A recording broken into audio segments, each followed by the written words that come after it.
박근혜 전 대통령 어제 재판정에서 졸기까지 했던 얘기가 나와 있는데 과연 어떤 태도인지 지금 그 전에 간단한 질문 하나 하고 지나가죠. 어떤 질문이냐면요. 지금 이제 박근혜 전 대통령 지금 재판 관련해 가지고 처음에는 입정 과정만 잠깐만 지금 공개가 됐었죠.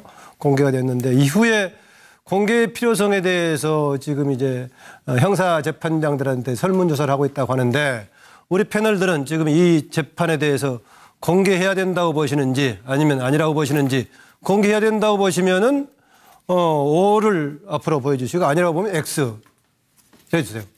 지금 보니까 보니까 X 세 분이 X를 하셨네. 왜 뭐 자리의 중요성이 있나요? 좌우로 걸렸나요? 저만 오케이. 아니요. 여기도 그랬구나. 네. 그럼 혼자 지금 한 사람만 얘기 들어보죠.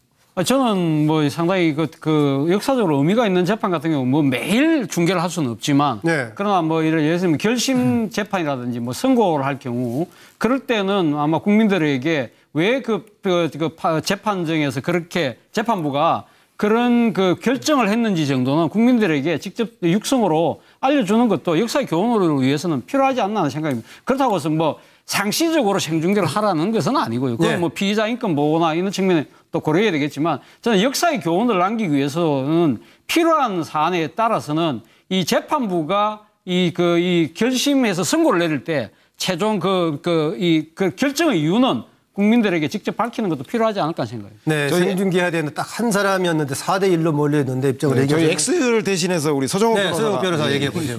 저는 이게 한마디로 무죄 추정 원칙이죠. 항상 이 재판이 확정될 때까지 누구나 무죄로 추정되는데 이걸 이게 다 공개를 하면 개인의 명예가 아무리 대통령이 구속돼 있어도 명예가 있잖아요. 다 공개된다는 얘기는 아니었죠. 물론. 그래도 그래서 저는 반대입니다. 무죄 추정의 원칙에 따라서 인권의 문제를 얘기를 했습니다. 어쨌든 오늘 4대 좀 일로 나왔는데요. 이제 그 설문조사를 통해서 의견 수렴하고 있다고 하니까 형사재판 책임자들은 어떻게 할지 모르겠다 그랬는데 아까 박근혜 전 대통령 어제 재판 과정에서 뭐 졸 한 20분간 졸았다고 얘기하는데 이렇게 졸다가 또 목 운동도 하다가 했는데 뭐 어제 재판 얘기입니다. 박 전 대통령 들어 입장할 때는 지금 변호인들이 일어서면서 또 인사하는 유영하 변호사죠 모습이고 여기는 뭐 이제 박 전 대통령 변호사는 아니고 이경재 변호사, 최순실 변호사 얘기하는데 그랬는데 재판 진행 과정 속에서는 중간에 뭐 시간이 길어서 그랬나 모르겠는데 12시간 이상 해서 그랬나 모르겠는데 한 20분간을 꾸벅꾸벅 졸았다고 그래요. 지금 전직 대통령이 탄핵당하고 재판을 당하고 있는 구속돼 재판당하고 있는데 뭐 졸 수도 있을 것 같기도 한데요. 옆에 하면 이겁니다. 어제 또 증인으로 나왔던 하나증권의 전 대표였던 사람이 박근혜 전 대통령을 향해서 피고 박근혜 씨라는 용어를 썼고 전에 또 물론 이 자리에서 했던 얘기는 아닙니다만은 특검에서 했던 얘기 정신 나간 사람 아닌가 했던 얘기를 어제 다시 한번 이경재 변호사가 물어보니까 또 그 얘기를 다시 반복하게 나오겠어요.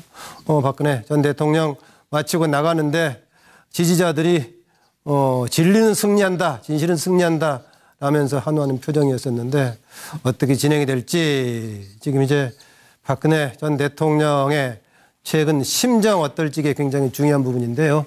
자료 화면 먼저 보죠. 뉘앙스를 풍기던 얘기를 갖다 직접 하는 걸 보고 둘 중에 하나죠. 이게 전 양반 자기가 지금 무슨 말을 하는지를 모르거나 아니면 애초에 법의식이 방약해서 그런 얘기를 갖다 이렇게 그냥 술술술 말을 낸다. 그런 저는 자기의 자신을 자기가 기속감이 되는 얘기를 하는 것처럼 하는 거거든요. 국민연금이 자기나 또는 정부의 정책적인 판단에 지시를 내려도 되고 거기에 따라서 행동을 하는 것에 문제가 없다라는 식의 얘기를 하는 거라서 굉장히 정신 나간 얘기죠. 12시간 조금 넘게 어제 재판을 했다고 하니까 또 60대 중반, 중후반의 나이에 무슨 피곤해서 불가피하게 생리적으로 졸았을 수도 있겠지만 워낙 중대한 재판인데 과연 어떤 또 심리적인 배경도 있을까? 박 전 대통령 지금 웃기도 하고 했던 재판정에서의 그런 심정 특히 졸았던 거 이거 어떻게 봐야 될까요? 김광국 부장. 일단 저는 표정이 그동안 좀 표정이 죽었다가 이 표정이 여러 가지로 돌아오고 있어요. 익숙해져 있다라는 건가요? 그러니까 뭐냐면 이제는 좀 자기에 대해서 안 좋은 진술을 하는 어저께 주진영 전 한화증권 대표에 대해서는 상당히 응시하면서 레이저 빛을 지금은 힘이 없는 레이저 빛이지만 좀 쏘았을 거 아닙니까? 아, 그거 혹시 얘기 들으셨어요? 레이저 눈빛 쏘았다고? 아니 레이저라고는 안 돼 있는데 이렇게 좀 쳐다보고 이렇게 했었는데 과거에 레이저 눈빛을 가끔 쏘았다 그랬기 때문에 하여튼 그런 눈길로 봤을 거고 그 다음에 미소 자기 지지하는 사람들 앞에서는 미소 제 인사하는 사람 앞에서 미소도 짓기도 하고 또 어저께 20분 가량은 이렇게 고개를 숙여서 어느 정도 조는지 모르겠습니다만은 계속 이렇게 고개를 숙여서 이렇게 있는 모습, 어느 정도 조는 모습도 보였다 그러는데 여러 가지의 표정을 보여주는 거로 봐서 이제는 감옥 생활에 익숙해진 거 아닌가. 네.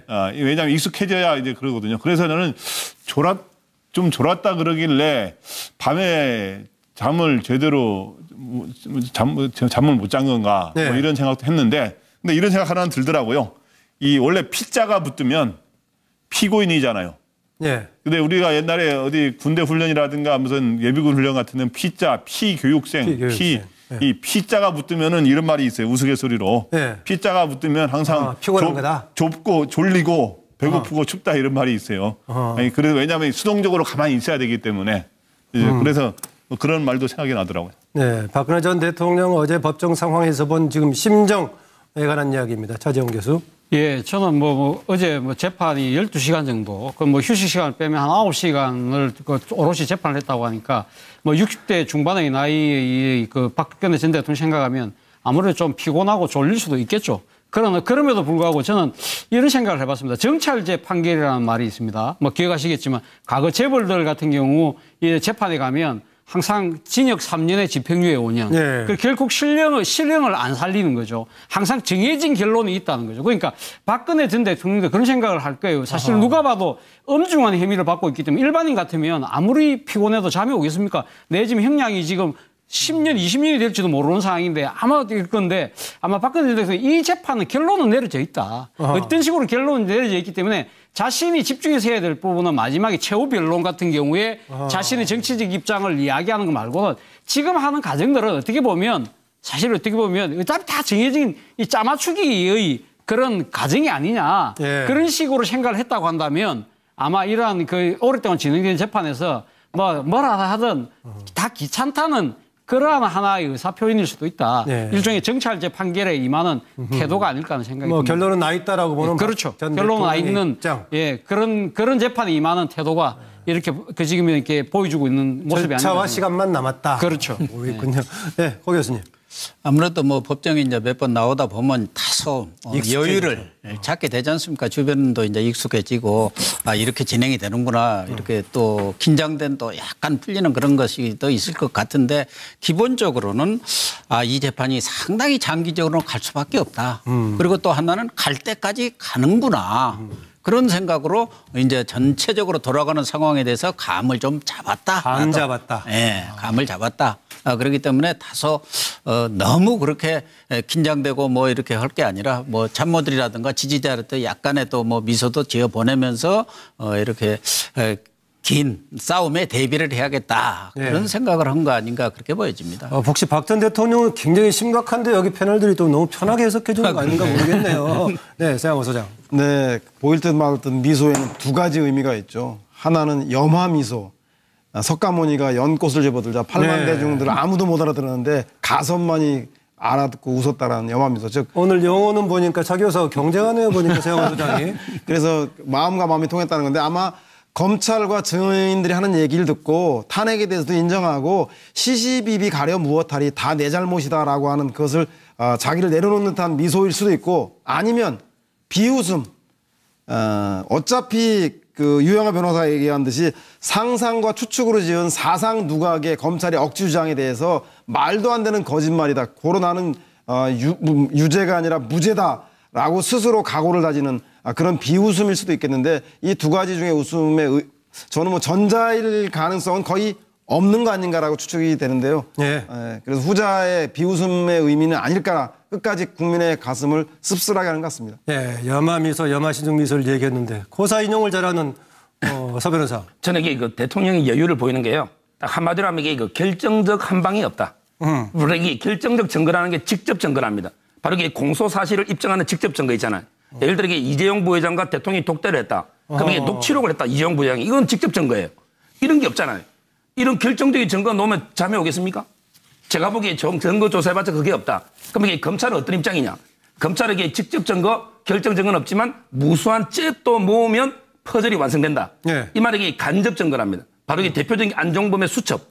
이게 간접 증거예요. 왜? 직접적인 뇌물의 증거는 아니지만 어떤 정황이 나타나는 이게 간접 증거인데 이 간접 증거도 쌓이고 쌓이면 바로 이게 유죄가 된다. 이게 검찰의 입장이고. 어쨌든 박 전 대통령은 좀 이후의 전망을 낙관적으로 보고 있네요. 상당히 낙관적으로 보죠. 왜냐하면 이게 결정적 한방 직접 증거는 전혀 없으니 예. 바로 이게 무죄가 어느 정도 감이 오고 그러니까 여유가 생기는 거예요.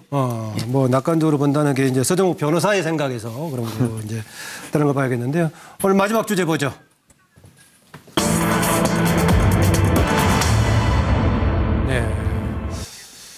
네, 지금 이제 그래도 여전히 박 전 대통령 서로 애면하고 있는데 만약에 재판장이 박근혜 최순실 관계에 대해서 진술하라고 요구한다면은 박 전 대통령은 어떻게 할까 이런 얘기인데요. 여전히 뭐 예면 중인데 한때는 뭐 40년직이라고 얘기하기도 했었고 또 뭐 시녀였다고 얘기하기도 있을 거예요. 여러 가지 얘기를 했습니다. 또 그런데 근래 와서는 이제 비선 실세다. 한때는 오히려 최순실 씨가 박 전 대통령을 조정하고 있다 이런 얘기도 했었는데요. 최근에 와서는 최순실을 또 박 전 대통령을 옹호하는 입장에서 박 대통령 지갑에 1,000원도 안 들어갔다 아무 이득 챙긴 게 없다라고 얘기하는데 과연 정말 그 방청객 중에서 서로 다른 의견을 얘기하고 있죠. 정말 친한 사이였을까 의문이 드는 정도다라고 보는 쪽도 있고 반대로 서로 뭐 마음이 상해서가 아니라 박 전 대통령 스타일이 원래 뭐 주변을 보지 않는 그런 스타일이라는 겁니다. 추가 자료 잠깐 보죠. 홀로 살면서 챙겨야 할 여러 개인사들을 도와줄 사람조차 마땅치 않아서 오랜 인연을 갖고 있었던 최순실 씨로부터 도움을 받게 되었고 왕래하게 되었습니다. 제가 가장 힘들었던 시절에 곁을 지켜주었기 때문에 저 스스로 경계의 담장을 낮추었던 것이 사실입니다. 네, 항상 먼저 쓰는 선도 차재홍 교수. 예, 저는 뭐 그 두 사람이 옛날 이야기했던 그 말 중에서 제가 한번 골려봤습니다. 그러니까 네. 박근혜 전 대통령은 그 최순실의 시녀 같은 사람이다. 그렇기 때문에 내하고 격이 맞지 않기 때문에 나하고 어떻게 공모관계를 말한다는 건 말이 안 된다. 네, 재판장의 질문에 대해서. 예. 네. 그리고 아마 최순실 씨도 아마 일단은 박근혜 전 대통령이 말에 보조를 맞추지 않을까. 자기는 그때 지난번에 탄핵심판을 이야기했지만 나는 끝까지 충신으로 남고 싶었다. 네. 그렇기 때문에 박근혜 전 대통령을 도와주는 입장이었다는 이야기를 할 것 같습니다. 네, 고 교수님. 저는 박근혜 대통령 입장에서는 뭐 지인이라고 했지 않습니까? 지인은 지인이되 내 수발을 드는 소소한 일을 도와주는 그런 지인에 불과하다는 것이고 최순실 입장에서는 또 다른 가족이다. 지인하고 좀 직위하고는 약간 다르긴 한데 40년 직이라고. 또 다른 가족. 네. 그러니까 그런데 속마음은 리모트 컨트롤이 가능한.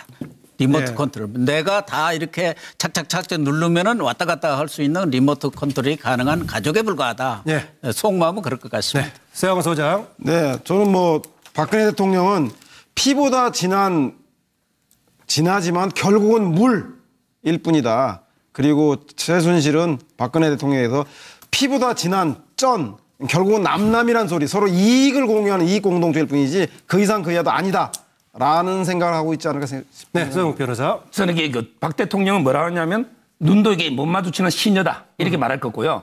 최순실에게 다를 거다. 속마음은 우리 집안에서 대통령까지 다 만들었다고 하지만 법정에서는 판사인데 여성으로서 사소한 신분을 하는 사이다. 말을 맞출 것 같아요. 네, 김광석 부장.